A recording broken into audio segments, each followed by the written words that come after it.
Hello YouTube, welcome back to my channel. Please, I don't know, permit me this shadow at this side of my video.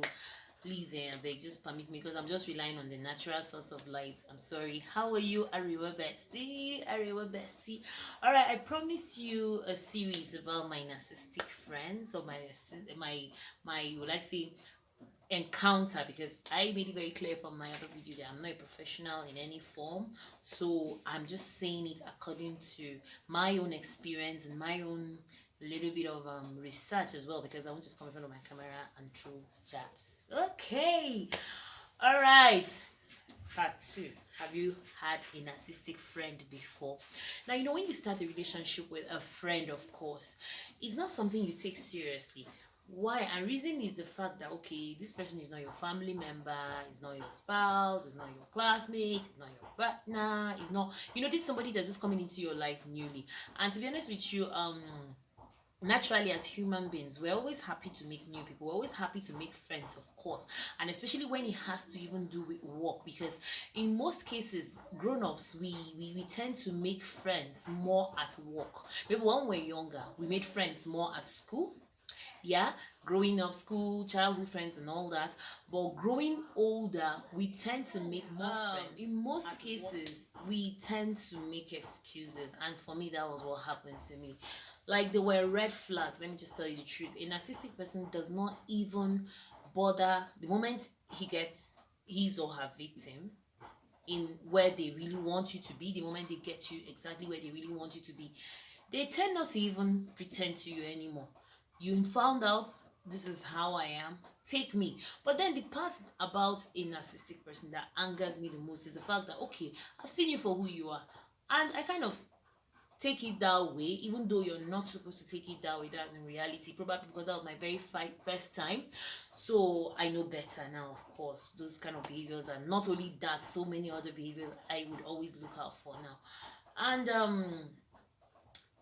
it gets to a point where this friend wants to change you. Like, this is me, these are my values. I might be naive, I might not be as, I'm not even perfect, because nobody's perfect. Even you as a human being, you are never perfect. Perfection is from the Almighty alone. And then you meet a so-called friend that wants you to walk in a certain way.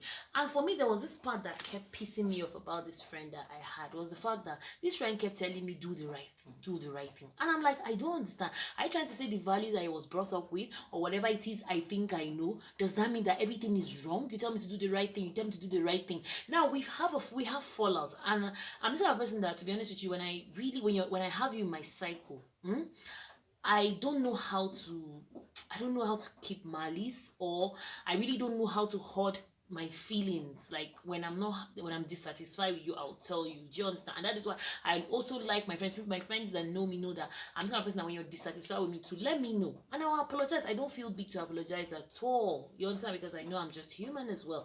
Okay, now you have a narcissistic friend that feels that they are perfect, they are better than you. If you make a mistake, your mistake, the whole world must hear about it, and you must apologize. But when they make a mistake, guess what? They tell you how to actually caution them. Okay, of course, it's normal to always have, in a real sense, it's always normal to have issues, fallouts with family and friends, right? Okay, but in the case of a narcissistic person, when you offend a narcissistic person, okay, the narcissistic person walks up to you and tells you the way they feel. In fact, they can vent, shout on top of their voices, raise your roof down, and guess what? You feel that remorse of the fact that, okay, you offended your friend, and then you would accept them to vent. For me, like, personally, I'm this kind of person that I allow you vent, because I feel your venting is a way of letting out everything, and it makes it easy for you to forgive and forget whatever it is that happened between the two of us. But for a narcissistic friend, if it's the other way around, they offended you, yeah, because you're also human and you also want to talk to them if you want the relationship to continue, of course. And then you go there, you call a friend, or you have a meeting, and then you decide to tell them about how negative you feel about their mistake, or whatever it is.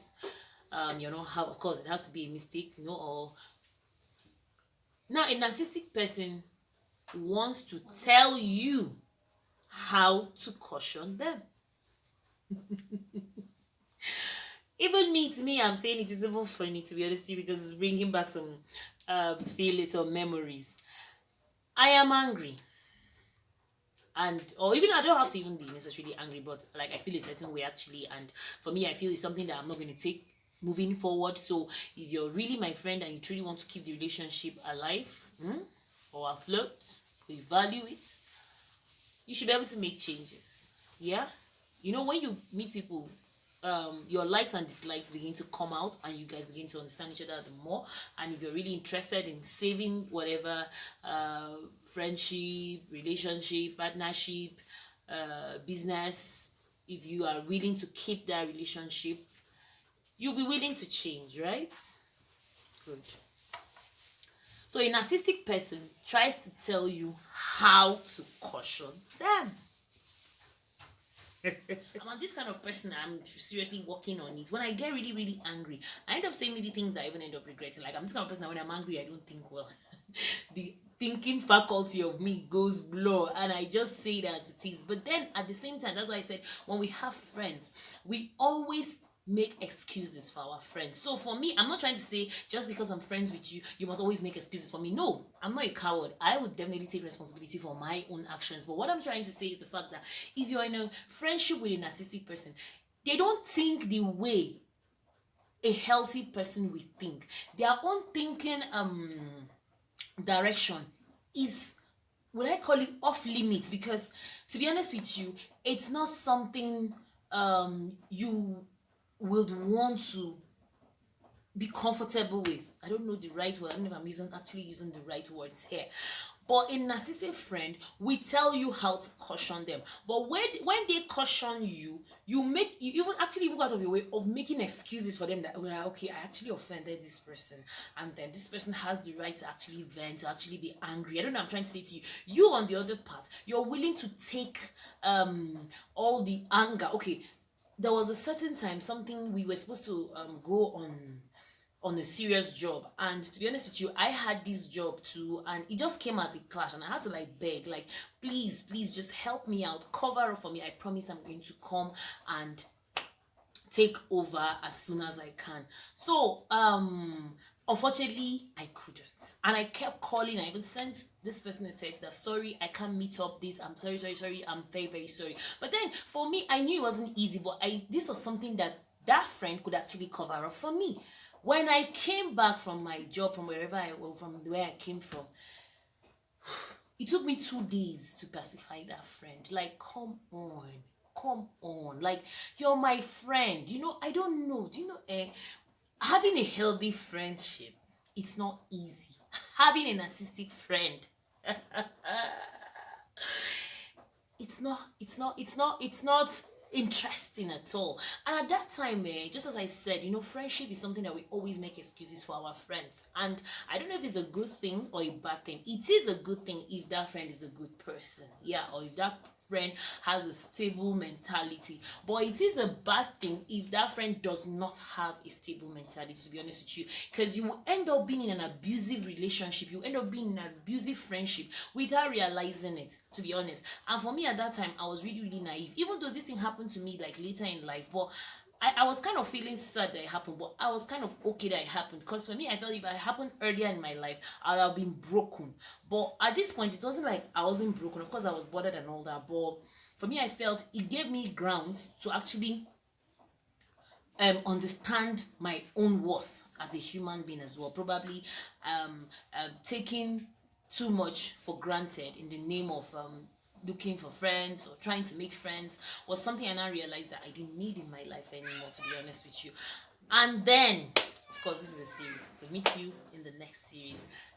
Thank you so much, and please don't forget to subscribe to my baby channel, AREWA Bestie, where I speak about everything. I build content here in Hausa, and I build content as well in English language. So feel free to subscribe if it's something you like, if it's something along the kind of content you would enjoy. Now go this to say, and thank you, and bye.